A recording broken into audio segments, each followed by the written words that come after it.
fazer o tema da pergunta para você. Os dons do Espírito Santo cessaram? Não. Só assim? Tá bom. É porque ele vai dizer não também.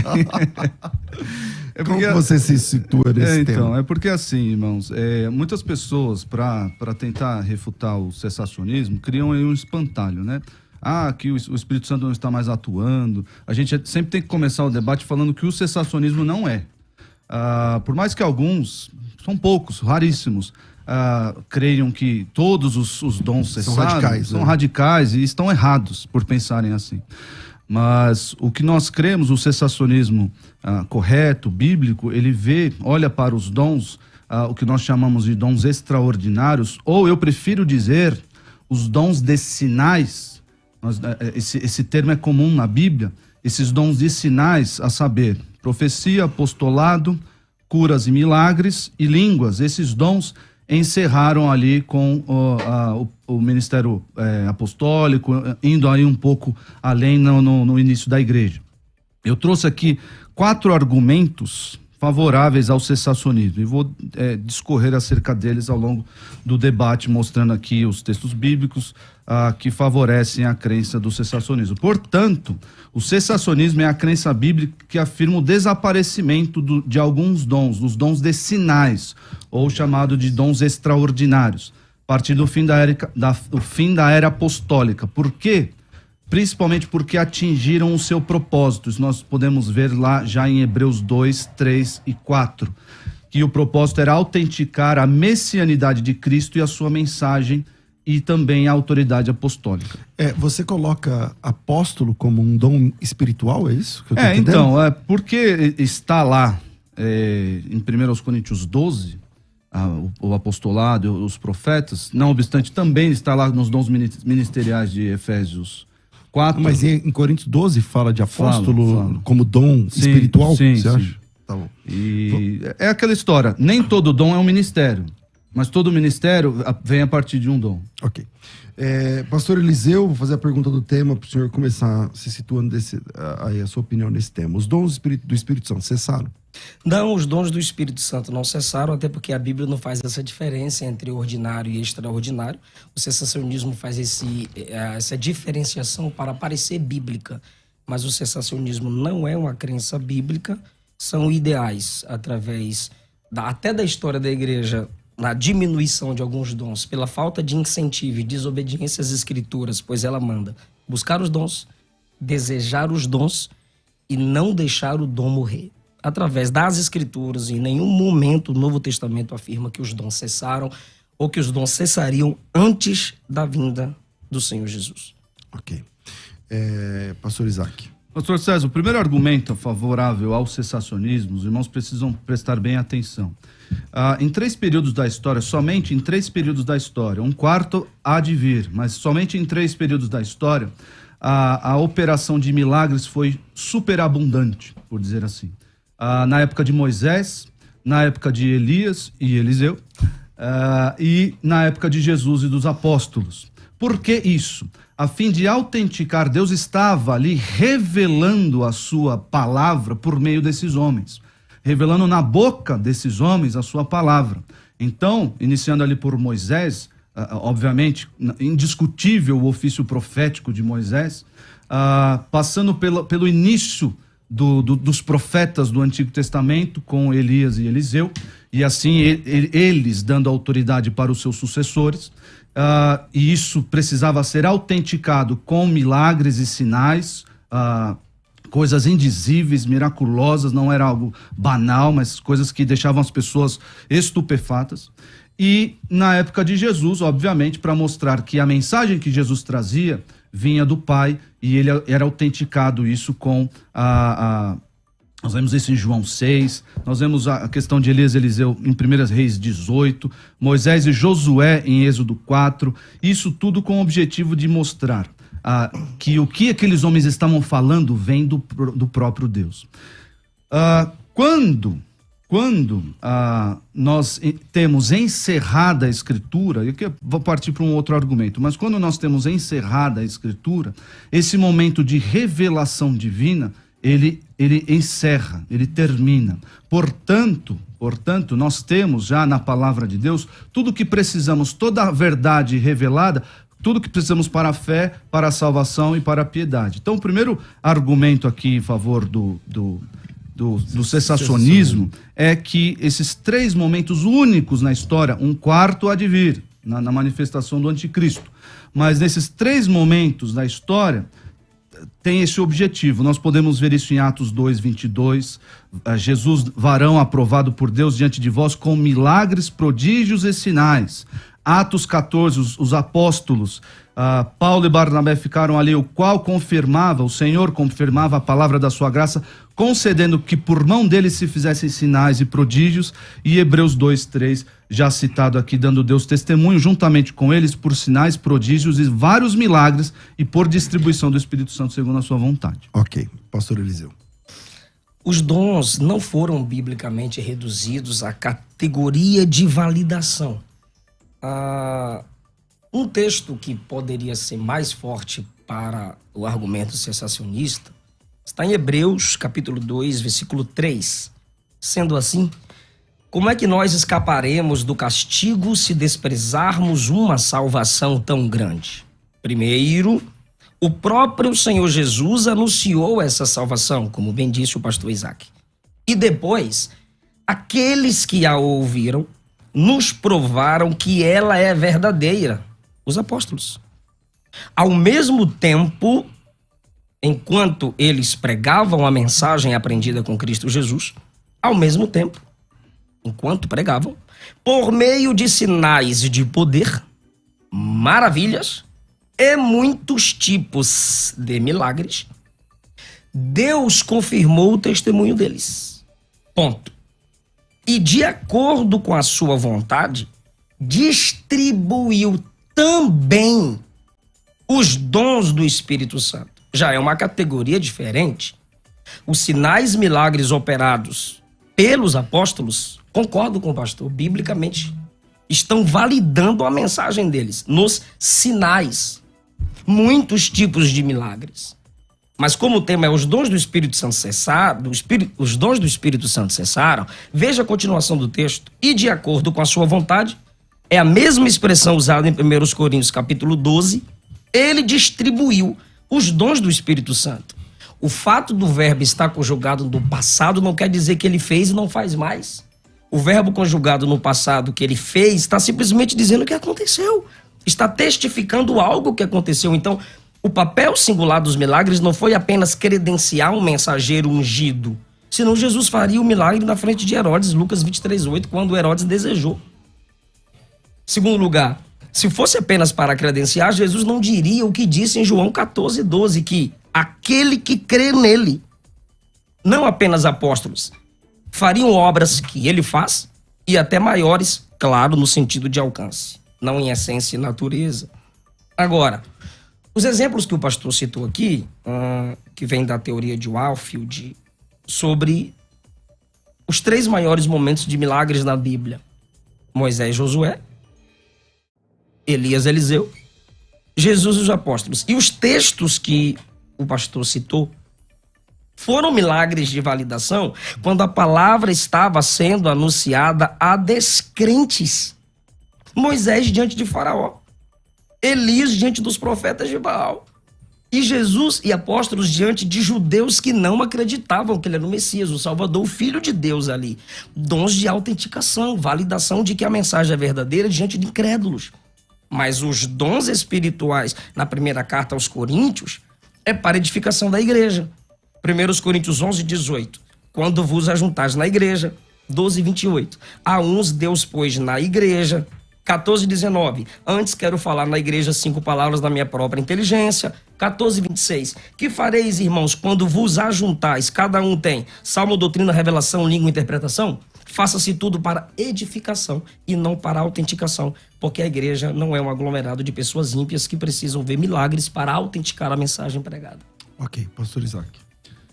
Essa questão, antes de eu apresentar meu segundo argumento aqui, essa questão de verificar sinais para que se creia, né?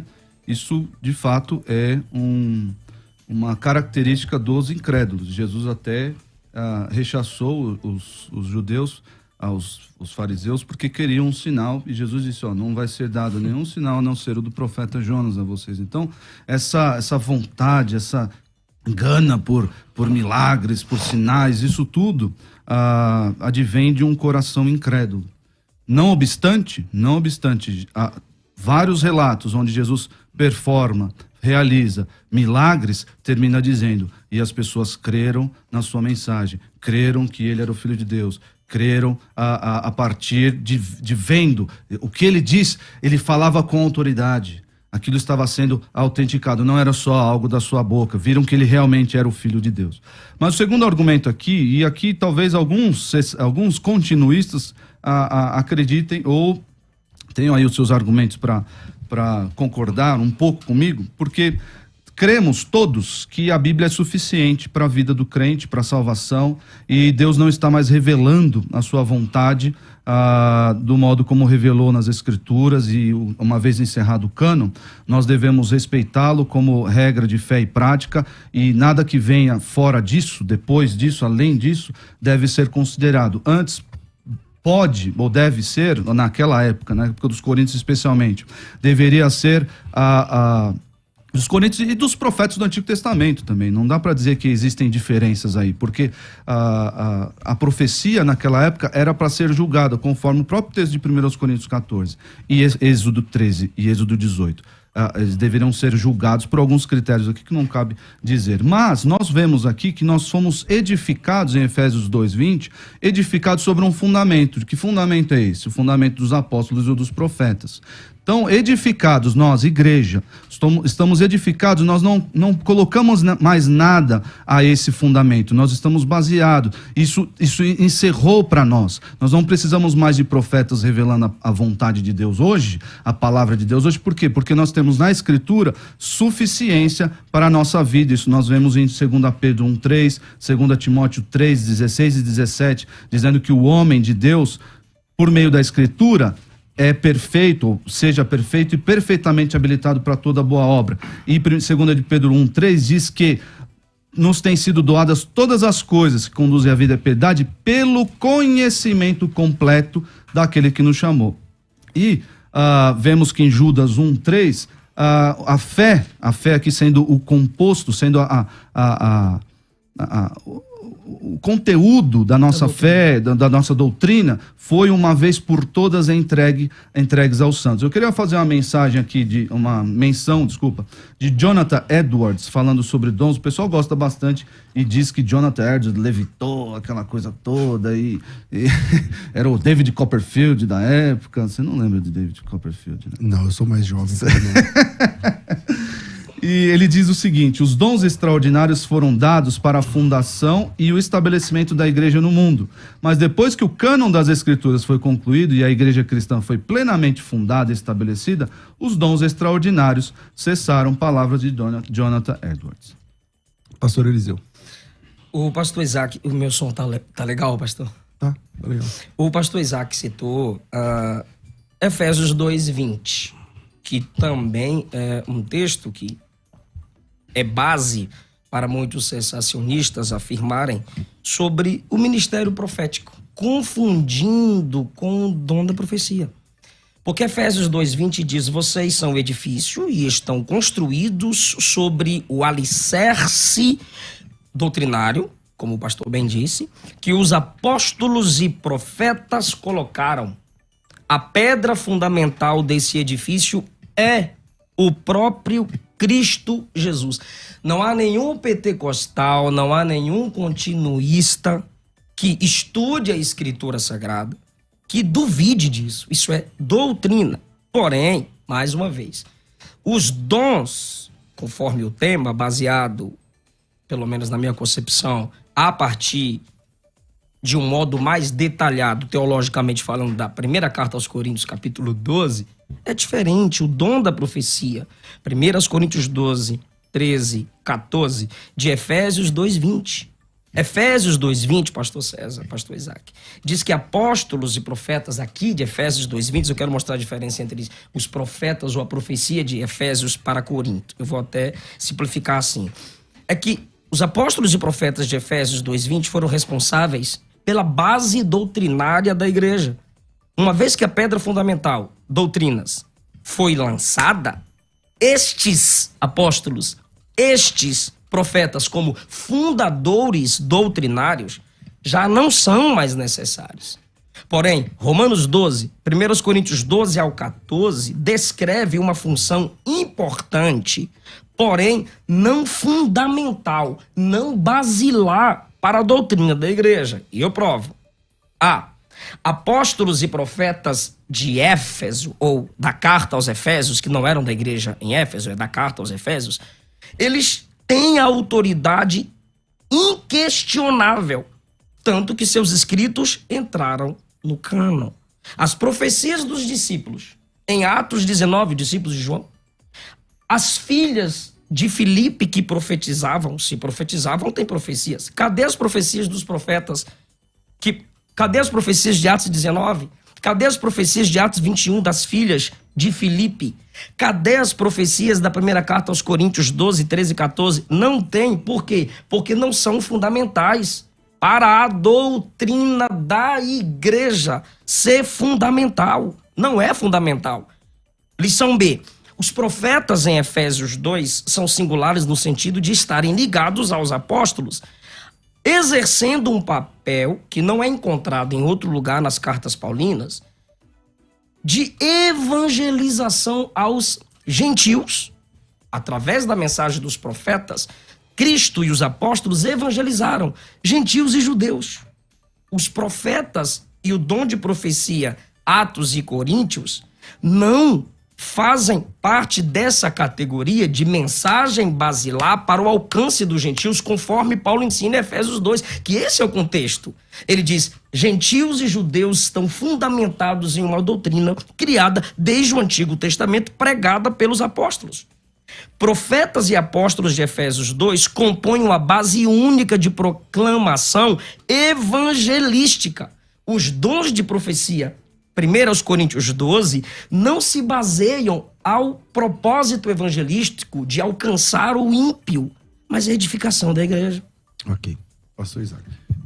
Antes de apresentar aqui o terceiro e quarto argumento, eu queria só endereçar essa questão dos profetas, porque assim, nós não encontramos distinção nas escrituras do ofício de profeta em nenhum momento. Eu sei que existem alguns irmãos continuistas que creem que o profeta é aquele que fala da parte de Deus, ou aquele que fala a palavra de Deus. A questão é que o profeta, o que o profeta fala na escritura, o que o profeta fala é palavra de Deus, inerrante e infalível. Não é à toa que Deus manda julgar falsos profetas. Então, nós não podemos olhar, fazer essas distinções aqui. Eu fui acusado de fazer, o cessacionista é acusado de fazer distinção entre dons. E aí eu acuso os continuistas de fazer distinção entre os profetas. Mas não existe. O profeta foi dado, e o profeta de 1 Coríntios 14, ele era necessário àquela época, muito necessário, e louvado até por Paulo, porque não havia o cânon encerrado. E a igreja precisava saber como funcionar pela palavra desses homens e mulheres, habilitados pelo Espírito Santo. Mas uma vez que o cânon se encerrou, a revelação de Deus acabou, não existe mais necessidade para Deus revelar a sua vontade por meio da boca de ninguém, porque tudo está na palavra. Notem bem, essa distinção, mas aí o pastor Eliseu é profeta quando prega a palavra, o pastor Isaac é profeta quando prega a palavra.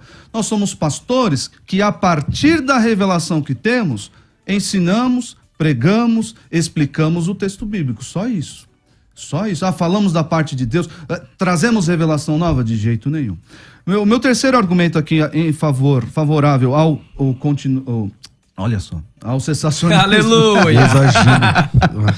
Ao cessacionismo é com relação à qualidade e à quantidade desses sinais. Se o Espírito Santo continua a ministrar dons miraculosos nos dias atuais, seriam os mesmos da época dos apóstolos. Pessoas ressuscitando, cegos de nascença vendo, coxos de nascença andando.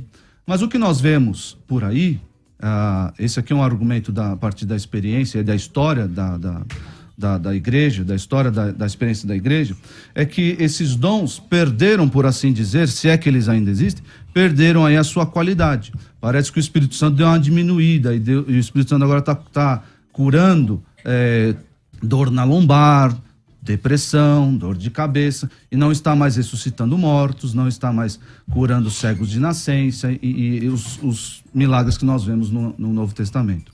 Então, a qualidade desses ditos milagres, desses ditos sinais, essas ditas curas, mostra que o próprio apóstolo Paulo vai dizer, ele era apóstolo, tinha o dom de curar. Ele diz na sua segunda carta a Timóteo: deixei Trófimo doente em Mileto. Apóstolo, por que não curou? Timóteo, toma um pouco de vinho. Mas Jesus Cristo também deixou pessoas que não foram curadas por causa da incredulidade deles. Então vamos lá. É falta de poder em Jesus? Não. Então vamos lá. No Novo Testamento existem curas de doenças menores. Sim. Por exemplo, do que Jesus curou a sogra de Pedro? De uma febre. Sim. É uma febre. Uma febre é uma coisa corriqueira. Mas veja se você bem, toma um Doril, você paga um Doril, alguma bem. coisa assim. Então, deixa eu só concluir. Então, na Bíblia, Jesus Cristo cura uma mulher de uma febre. Jesus Cristo cura uma mulher de um ciclo menstrual muito forte. Sim. Então, que é uma coisa menor. Mas veja Tanto bem, que ela sofria, tudo isso... Então, o que eu quero chegar assim, você está dizendo que o continuismo, ele entende... se o continuismo é fato, então a qualidade dos dons, ou a qualidade das curas, caíram. E aí você precisa fazer pesquisa. Por exemplo, ressurreições de mortos acontecem o tempo todo na história da igreja hoje. Cegos enxergando acontece o tempo todo hoje. Aleijado andando hoje. Eu já vi surdo que nunca ouviu, de 8 anos de idade, passar a ouvir. Então é o demônio? Então, como lidar com isso? Vamos lá.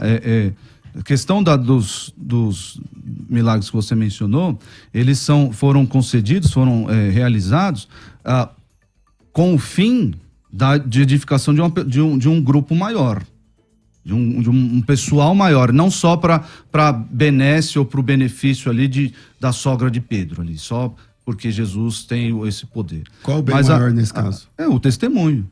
É o testemunho. Mas sempre é. Claro. Até hoje. Mas deixa eu terminar aqui com relação... Eu falei sobre a qualidade, agora eu vou falar sobre a quantidade. Você falou, tem mortos ressuscitando hoje. Me dá o endereço. Então vamos lá. A igreja do pastor Deiró, que você conhece de nome aqui da rádio, ela nasceu no dia que um cara levantou do caixão que estava sendo velado e viveu. Bem, me dá o endereço de uma pessoa que quatro dias... Avenida Mateu Bem, 263. 4 dias... Mas olha só, veja Na só. Igreja de Deus e Amor, por exemplo, Isaac, se você der um Google, você vai achar, tem um cara que levantou de morto de dentro da geladeira do IML. A quantidade, agora sim, a quantidade desses milagres, desses sinais, ela é diminuída à luz do que nós vemos nos 3 períodos da história que eu mencionei. Foram períodos em que os milagres foram inúmeros. O próprio texto bíblico diz que se as obras de Jesus, os milagres de Jesus fossem registrados, nós teríamos uma biblioteca necessária para que isso acontecesse. Então, esse terceiro argumento em favor do cessacionismo diz respeito à qualidade... Períodos da história, você fala. A qualidade e a quantidade, que nós vemos isso acontecendo menos no meio do povo de Deus. Acontece aqui, acontece acolá, acontece X. E na época que esses sinais foram realizados, isso era para testemunho de toda a igreja, de todo o povo, e o texto histórico está aí. O quarto argumento, depois eu apresento o quarto argumento, que é vou mencionar aqui alguns autores. Pastor Eliseu. Eu queria começar por onde o pastor Isaac começou, que não há essa diferenciação. Peraí, pastor Isaac, não há nenhum texto na Bíblia que separe os dons extraordinários de ordinários. Os mesmos textos que falam língua, apóstolo, fala sobre o mestre, o profeta e o operador de milagre. Capítulo 12, versículo 29. O texto, em um versículo só, coloca o que os cessacionistas dizem de dons ordinários, que é mestre, pastor, Mas no próprio texto tem operadores de milagres, então não tem como separar. Porém, a separação que eu fiz é 1 Coríntios 12, fala sobre a profecia. Efésios 2, fala sobre os profetas, que são fundamentais, na linguagem de Paulo, versículo 20. Fundamento dos apóstolos e profetas. É diferente de 1 Coríntios capítulo 12 e 14, e eu vou dar só um exemplo. Aí eu pergunto ao pastor Isaac e aos sensacionistas, meus irmãos que estão assistindo. Nós poderíamos falar que a palavra de Deus como fundamento doutrinário veio de quem tem o dom de profecia? Não, jamais. Isso não é sensacionismo, isso é Bíblia. O próprio Paulo, quando trata das profecias na igreja em Corinto, ele diz assim: veio a palavra do Senhor de vocês, dos profetas do Antigo Testamento, vieram, principalmente os que deixaram os escritos. Mas ele diz, se tratando de profecia agora, quem quiser rejeitar isso, que rejeite. Se alguém cuida ser profeta ou espiritual, reconheça que as coisas que eu vos escrevo são mandamentos do Senhor, versículo 37. O que ele está dizendo é, se você tem um dom de profecia, suas palavras não são doutrinárias, suas palavras não são mandamentos do Senhor. Os profetas que escreveram, sim. Os profetas de Efésios 2, o conteúdo deles são mandamentos. De quem tem um dom de profecia, o próprio Paulo diz, o que eu escrevo é mandamento. O que vocês falam, não. 36. Porventura saiu dentre vós a palavra de Deus? Ou ela veio somente para vós? Para os profetas, sim. Para quem tem um dom de profecia, não. Mas ele conclui, se alguém quiser ignorar isso, que ignore. Você não é profeta coisa nenhuma. 39. Portanto, procurai com zelo profetizar e não proibais falar línguas. Procurar com zelo profetizar é você reconhecer que você tem simplesmente um dom de profecia. O sensacionismo, ele não diz que Deus é impedido, que Deus está Pastor de Isaac, mãos mas amarradas. é 2 contra 2. Tem uma ali do seu lado. Que Deus está amarrado. Gente, não é nada disso. Que coloca Deus numa caixinha. Gente, para. Isso aí, isso empobrece o debate. Empobrece porque você cria essas coisas na sua cabeça a fim de, eu tô com a razão porque XYZ. Não, a gente tem que olhar com sinceridade os textos bíblicos, com a exegese perfeita, com a exegese boa. E Deus realizou milagres. Deus realizou milagres desde Abraão. Porque esses momentos da história foram momentos de revelação da palavra de Deus, revelação do que Deus estava dizendo, Moisés, Josué, Elias, Eliseu, início do ministério profético, ali, de todos os profetas, e Jesus, os apóstolos. O quarto argumento a favor do cessacionismo é um argumento histórico. A história da igreja, Hebreus 2, como mencionado aqui pelo pastor, traz ali como o ministério de Jesus como algo já efetivado, sinais e milagres, né? Algo apresentado como já no passado. João Crisóstomo, no ano 300 aproximadamente, escreveu sobre 1 Coríntios 12. A passagem inteira é muito obscura, mas a obscuridade é produzida por nossa ignorância dos fatos referidos e por sua cessação. Fatos que ocorriam, mas agora não tem mais lugar. Agostinho, ano 400. Nos tempos antigos, o Espírito Santo veio sobre os crentes e eles falaram em línguas que não haviam aprendido, conforme o Espírito concedia que falasse. Ele vai aqui, esses sinais foram adaptados ao tempo, ele termina, isto foi feito por um sinal, e o sinal findou. Teodoreto de Ciro, também nessa época, disse, alguns falaram em línguas que eles não sabiam e que ninguém lhes havia ensinado, enquanto outros realizaram milagres ou profetizaram. Mesmo no nosso tempo, a graça é dada, eles estavam mais interessados em se mostrar, os coríntios, falando dos coríntios e o 1 Coríntios 14, estavam mais interessados em se mostrar do que usar os dons para a edificação da igreja, por isso que tem lá 1 Coríntios 14. Mesmo no nosso tempo, a graça é dada para aqueles que são julgados dignos do santo batismo, mas não pode assumir a mesma forma que possuía naqueles dias. Aí, dando um salto aí na história, Martinho Lutero vai dizer, uma vez que a igreja tinha sido estabelecida e devidamente anunciada por estes milagres, ele está comentando 1 Coríntios 14, 22, a aparência visível do Espírito Santo cessou. João Calvino, embora Cristo não declare expressamente se ele pretende que esse dom de milagre seja temporário ou permaneça perpetuamente na igreja, é mais provável que os milagres tenham sido prometidos apenas por um tempo, para dar brilho ao evangelho enquanto ele era novo ou em estado de obscuridade.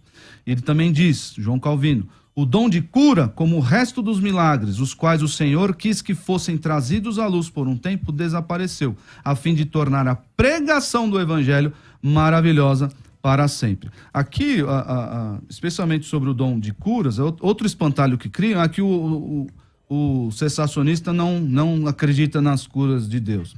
Gente, nós oramos por milagres todos os dias. E o maior milagre que nós presenciamos, e todos aqui presenciam, continuistas ou cessacionistas, é Deus retirar a alma do inferno, tirar um perdido, um pecador que estava perdido, e levá-lo à sua comunhão, levá-lo ao céu. Esse é o maior milagre, é dar vida àquele que estava morto. Nós presenciamos isso todos os dias pela graça de Deus. E pedimos humildemente, assim como Elias orou, assim como o Senhor Jesus ensinou para orarmos com insistência, pedimos para o Senhor por curas. E ele atende, às vezes, e às vezes não atende. A diferença é que homens possuídos do dom de curar, eles, revestidos desse poder vindo do Espírito Santo, as pessoas tocavam em sua sombra, eram curadas, tocavam em suas vestes, eram curadas. Hoje, existe um arremedo, um péssimo arremedo desse dom.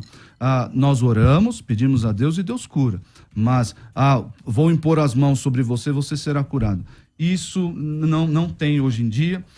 O pastor mencionou aqui a questão do dom de profecia, antes que eu esqueça, para fazer a diferenciação. O problema é que, se nós não ouvirmos os profetas de 1 Coríntios 12, dizendo os que possuem dom de profecia, nós não estaremos ouvindo o Espírito Santo de Deus, porque quem habilita, quem dá o dom de profecia é o Espírito Santo de Deus.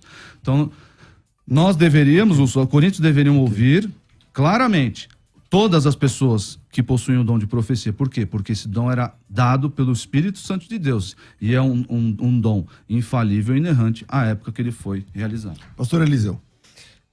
Como o pastor concluiu com a profecia que eu falei, parece que ele gostou desse texto. Eu vou te mandar os Eu não mencionei línguas ainda.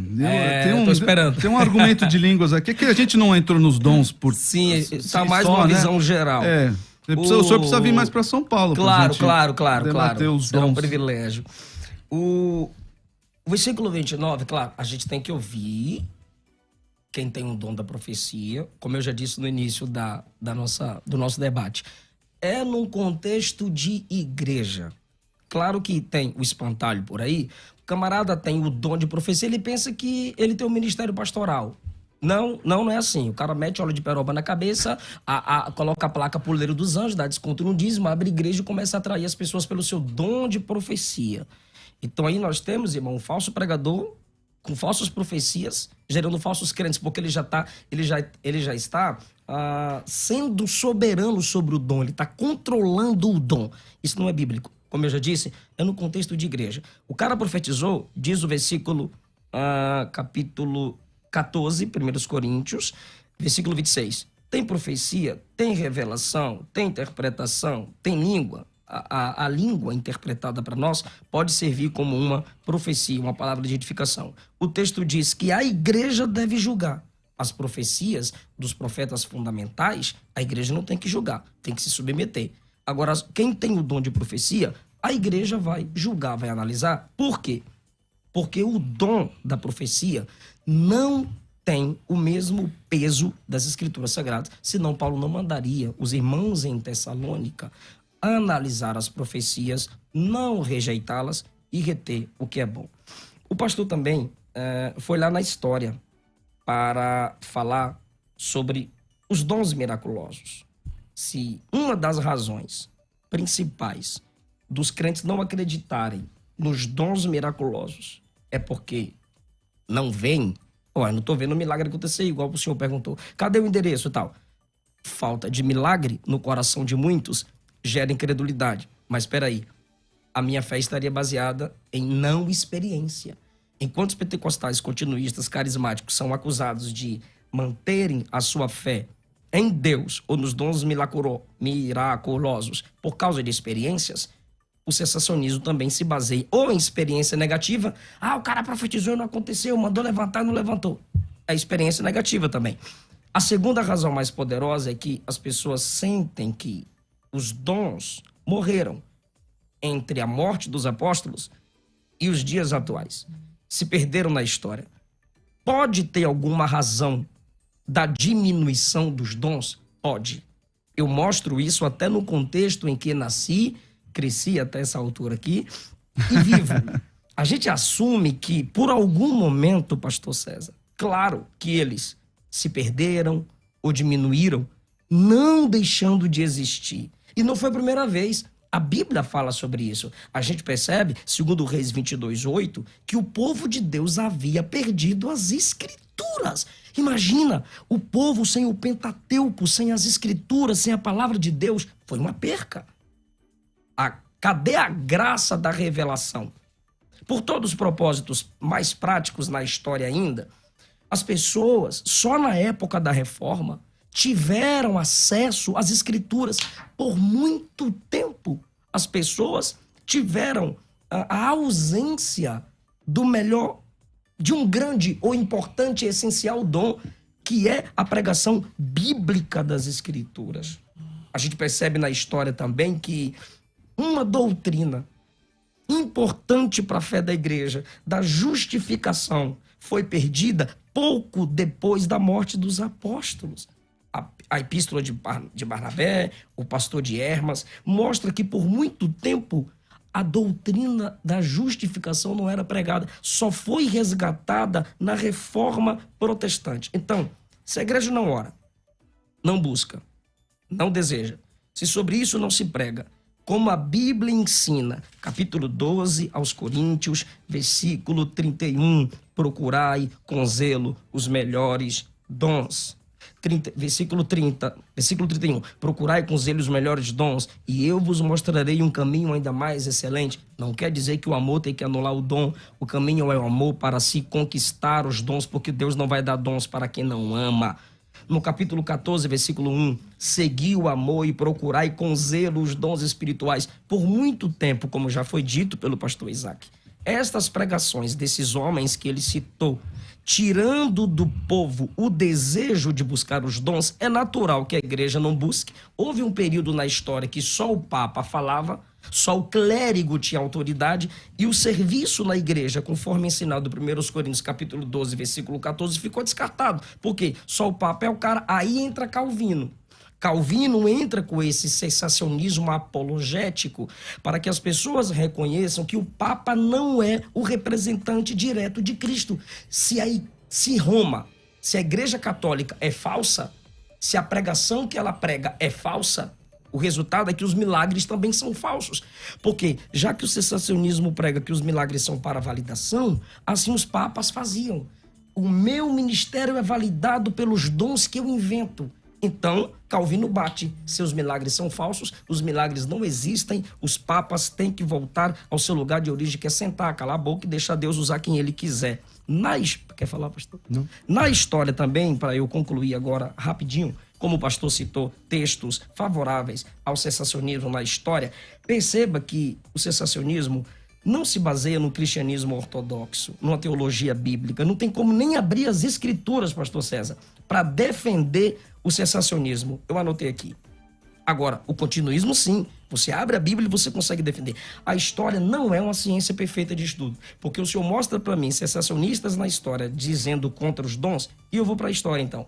Justino Marte, ele disse que ele mencionou em seus escritos dons espirituais com dom de línguas pelo Espírito. Orígenes, teólogo de renome, afirmou que os dons espirituais, inclusive o de línguas, era um fato notório nos seus dias. Crisóstomo, patriarca de Constantinopla, ele falou o seguinte, que membros da sua igreja falaram pelo Espírito em persa, latim e hindu. E outra coisa, eu estudei que a igreja de Crisóstomo exigiu dele a evidência das línguas quando ele pregou sobre o batismo. Agostinho, como o senhor citou, ele começou sensacionista.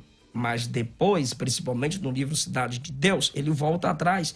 Ele dá testemunho de que as línguas estranhas estavam em evidência no seu tempo. Agostinho, ele ia e voltava. Dr. Jack Deere, eu preciso citar isso aqui, eminente professor e historiador batista do Seminário Teológico de Dallas. Ele afirma que Lutero falava línguas, profetizava. E essa informação se encontra também nas obras História da Igreja Alemã e Pentecostes para Todos, de Emílio Conde. Ok, volto contigo. O fato de acontecer um milagre não é prova de que o profeta é de Deus e de que aquilo foi feito capacitado pelo Espírito Santo. Não é à toa que lá em Êxodo 13, né? Existem esses 3 critérios para se avaliar se um profeta vem de Deus e se aquele que realiza milagres, né, o profeta, né, vem de Deus. E um dos, talvez o principal, é se a mensagem que ele traz não é uma mensagem contrária ao que Romanos 12 diz, de ser fugiu a palavra agora, da fé. Se alguém profetiza... Profetizar conforme a proporção da fé. A proporção da fé, isso. Então, esse era o critério. Então, o fato de não acontecer, de acontecer o milagre, então os milagres dos católicos não são válidos. O fato de acontecer o milagre não quer dizer que, pronto, é dom do Espírito Santo. Mas aí tá mudando o tom, né, Varão? Porque agora há pouco você disse assim, me apresentem os milagres. Aí agora você está dizendo assim, não, mesmo que tenha, não é fato. Estou apresentando o que porque agora há pouco você disse assim, hoje os milagres foram reduzidos, a dor na lombar, não sei o quê, você meio que tirou sarro. Aí você diz assim, me apresenta os grandes milagres. Aí eu falei, não, tem um monte. Tem um monte. Se eu abrir o rádio aqui, a gente vai começar a receber testemunhos. Não tem problema. De milagre tipo A, se é o que você procura. Mas agora você está dizendo assim, mesmo tendo milagre, não serve. Mas é o que a palavra de Deus diz em Êxodo 13. Não sou eu que estou dizendo. Então, pelo poder de quem esses milagres são realizados? A palavra de Deus não diz se é do diabo, se é de Deus, mas que nós devemos, como o pastor mencionou aqui várias vezes, nós deveremos julgar os profetas para ver se tem falso profeta. Aquele que fala a palavra de Deus não é falso profeta. E aí nós julgamos como? Por meio da proporção da fé, que é a conteúdo doutrinário, conteúdo revelado.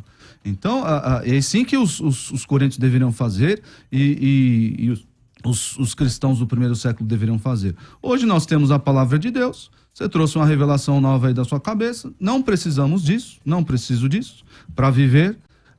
Deus me diz, eis que te digo, o Senhor falou. Tá bom, tá na palavra de Deus, muito obrigado, aceito, já está escrito aqui, já está revelado. Não está? Rejeito. Tchau, obrigado, você é um falso profeta. É assim que funciona, com relação ao dom de profecia. Bom, como vocês lidam, porque o programa já está encaminhando aí para o fim, mas como é que fica Coríntios 13 nessa escala aí, Isaac? Porque lá em Coríntios 13, ele fala sobre profecias e línguas, e ciência e tal. E lá diz assim, o amor jamais acaba, mas havendo profecias desaparecerão. Havendo línguas cessarão. Então tá no sentido que você está falando aí. Vai acabar.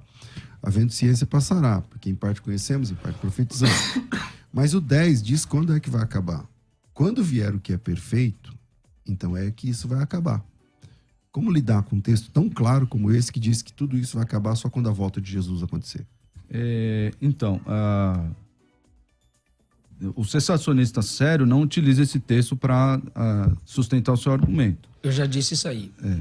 O sério não usa esse texto para sustentar seu argumento. Porque, além de Paulo estar utilizando aqui uma linguagem poética e está fazendo um ponto com relação ao amor, bem disse o pastor César que quando vem o que é perfeito, né? Alguns já sustentaram que esse perfeito seria o encerramento do cânon, mas não tem contexto para isso. Não dá. De forma nenhuma tem contexto para isso. Então, eu entendo também que como que você entende esse virá texto? O que é perfeito, que é Cristo, encerrará. Mas aí nós podemos enxergar, olha só que interessante. Deixa eu abrir aqui no texto para não falar, não parafrasear errado, né?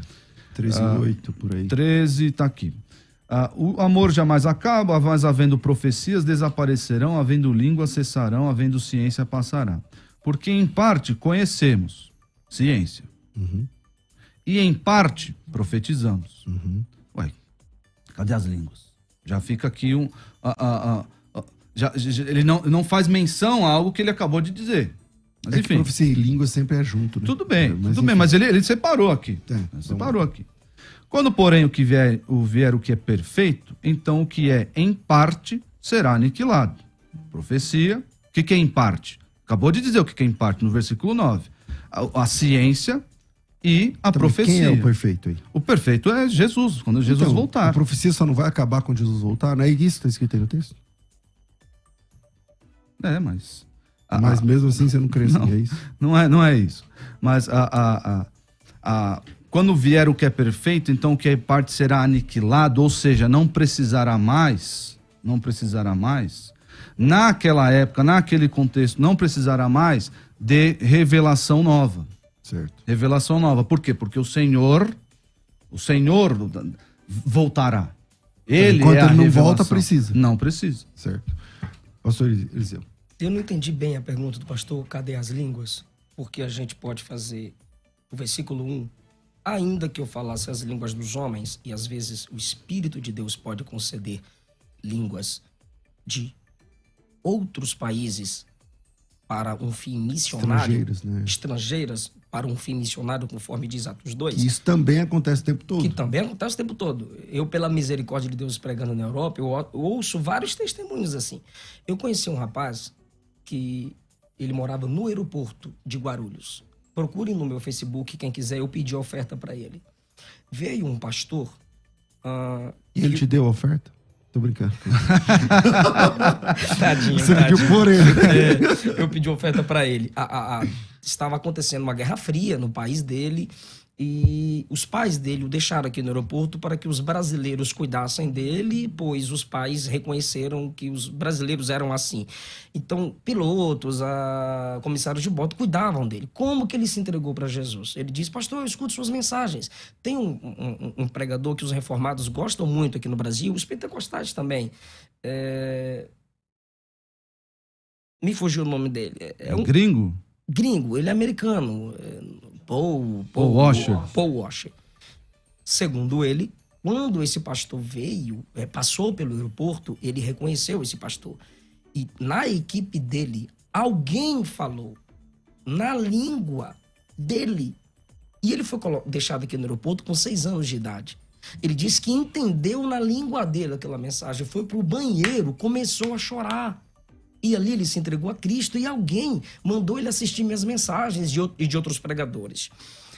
Então, entenda. O pastor entende que línguas são idiomas ou existem outras línguas? Línguas são idiomas. O Espírito pode conceder a quem tem o dom de línguas um sinal idiomático para que ele possa alcançar outras pessoas de um modo evangelístico. Como você perguntou aqui no capítulo... Igual em Pentecostes. Igual em Pentecostes. Como você mencionou, cadê os dons? Ainda que eu falasse a língua... Cadê a língua? Ainda que eu falasse a língua dos homens e dos anjos... Essa língua dos anjos é uma hipérbole ou é... Pode ser uma hipérbole, uma classe de linguagem espiritual que os homens ali podem não conseguir entender, pois o próprio texto diz que dom de línguas, no capítulo 14, pode ser dado a mim para minha edificação. Falar minha edificação e com Deus. Se fosse apenas para propósito evangelístico, por que o texto diz que é para minha própria edificação? Se fosse apenas para propósito evangelístico, por que o texto diria que quando muitos estiverem falando, preferencialmente eu me cale e fale sozinho com Deus? Então tá aí a prova de que não é apenas com propósito evangelístico. Então, já que a gente teve um tempo a mais aqui, eu não estava preparado, graças a Deus por isso. Eu queria endereçar alguns dons aí, os dons que eu julgo ser, que o cessacionismo crê que terminaram. Eu queria deixar aqui para os irmãos avaliarem alguns textos bíblicos, alguns argumentos a favor também do encerramento do dom, né? O apostolado hoje, como dizem, o pessoal brinca, né? Apóstolo bom é apóstolo morto. Por quê, irmãos? Porque o apóstolo, ele precisava de 3, pelo menos 3, existem alguns outros aí, mas eu quero apontar só 3 aqui, requisitos para ser apóstolo. Segundo Atos 1:22, ele precisava ser testemunha ocular do Cristo ressurreto. E Paulo, mesmo Paulo, as pessoas vão questionar, né? A apostolicidade de Paulo. Ele diz que ele viu Jesus ressurreto, Jesus apareceu para ele em 1 Coríntios 15, ele menciona isso, tem lá o texto de Atos mencionando a aparição para ele. Ele fala isso na segunda as cartas aos Coríntios, quando ele vai dar uma carteirada lá. Por acaso eu não vi Jesus? Jesus não apareceu para mim? Então eu precisava ser testemunha ocular do Cristo ressurreto. Isso já começa por aí, já encerra. Não precisava apresentar mais, mas vamos lá. Ele precisa ser pessoalmente comissionado por Jesus, o apóstolo. Isso nós vemos Atos 1:2, versículo 24 também, Romanos 1:1, Gálatas 1:1.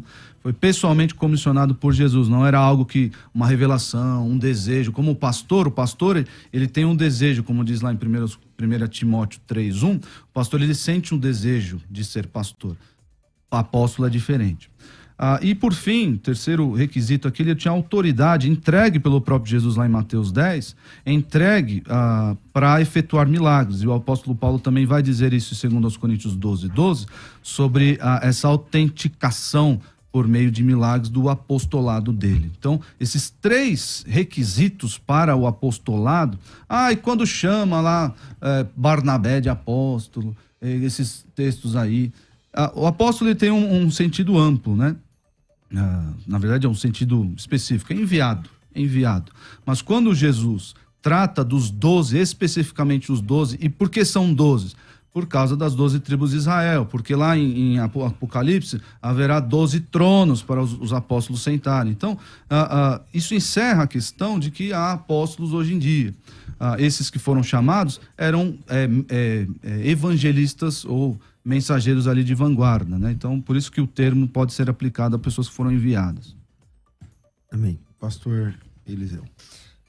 Efésios, capítulo de número 4, diz: Jesus, aquele que é maior que a infantilidade dos carismáticos e do raciocínio dos sensacionistas, Jesus, ele mesmo, pela graça, versículo 7, deu uns para apóstolos, profetas, evangelistas e outros para pastores mestres, para autenticar o evangelho ou seus portadores? Não. O texto diz: querendo o aperfeiçoamento dos santos. Só eles precisavam do aperfeiçoamento para a obra do ministério? Só eles exerciam o ministério? Só a igreja primitiva? Não. É óbvio que não. E até quando dura o dom concedido pela graça, ou esses homens dotados com esses dons ministeriais? Está no versículo 13. Eu anotei aqui, quem quiser, abra sua Bíblia e verifique. Até que todos cheguemos à unidade da fé. Unidade da doutrina, poder da fé, dos cristãos em geral. Não há unidade no sensacionismo. Até que cheguemos à unidade da fé, ao conhecimento do Filho de Deus, ao homem perfeito, à medida da estatura completa de Cristo. Só na plenitude, à semelhança de 1 Coríntios capítulo 13, chegaremos aqui. A questão é que nesse mesmo texto, conforme 1 Coríntios 12 e também 1 aos Coríntios 14, estão juntos.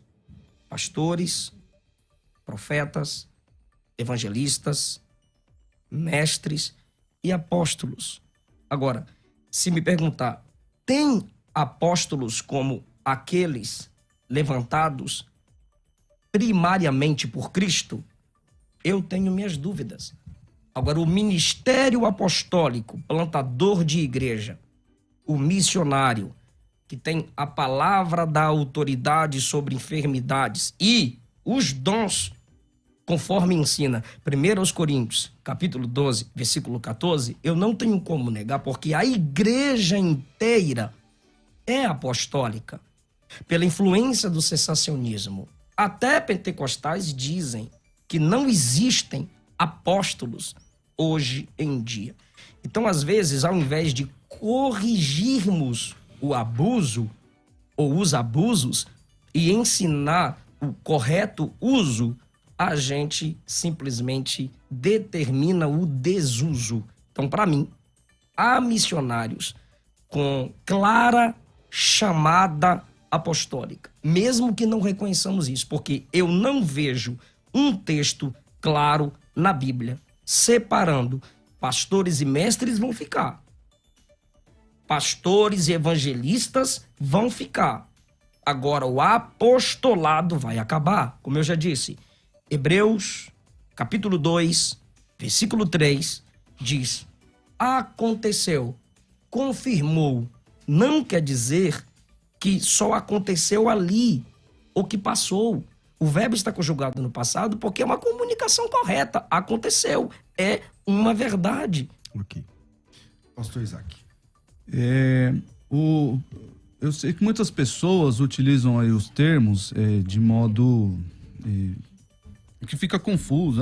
O pastor está dizendo aqui, os missionários, né, são verdadeiros apóstolos, aqueles plantadores de igreja. Hoje nós chamamos de missionários essas pessoas, e é bom para não haver essa confusão mesmo no nosso meio. Porque missio vem do latim, que é enviar, é enviado. É a mesma função semântica aí do termo apóstolo. Mas nós, à luz dos textos que eu mencionei aqui, especialmente Mateus 10, mostra que Jesus empoderou 12 homens, especialmente 12 homens, para um ofício específico. E o texto mencionado de Apocalipse também, os 12 tronos. Então, essa questão, é melhor chamar as pessoas, os evangelistas de vanguarda, de missionários, porque os apóstolos são 12 e eles ficaram lá na Você acha que era Jesus, dos apóstolos. Paulo é dos 12, então? Ele que assume o lugar de Judas, na sua opinião? Então, a gente brinca lá na igreja, né? Entre Matias, no último trono, vai sentar assim meia banda, cada um, assim, ó. Vai sentar meia banda Paulo e meia banda Matias. Eu creio no apostolado de Matias, porque Paulo se denomina, eu creio, claro, obviamente, no apostolado de Paulo, mas ele se denomina como o menor dos apóstolos. Ele lá em 1 Coríntios 15, né, ele diz que é alguém nascido fora de tempo. Emergente, abortivo. Então eu acho que... E ele também não preenche o requisito todo lá de Atos 1, porque lá ele não viu Jesus sendo batizado. Na hora de sentar lá, eu acho que Matias que vai sentar.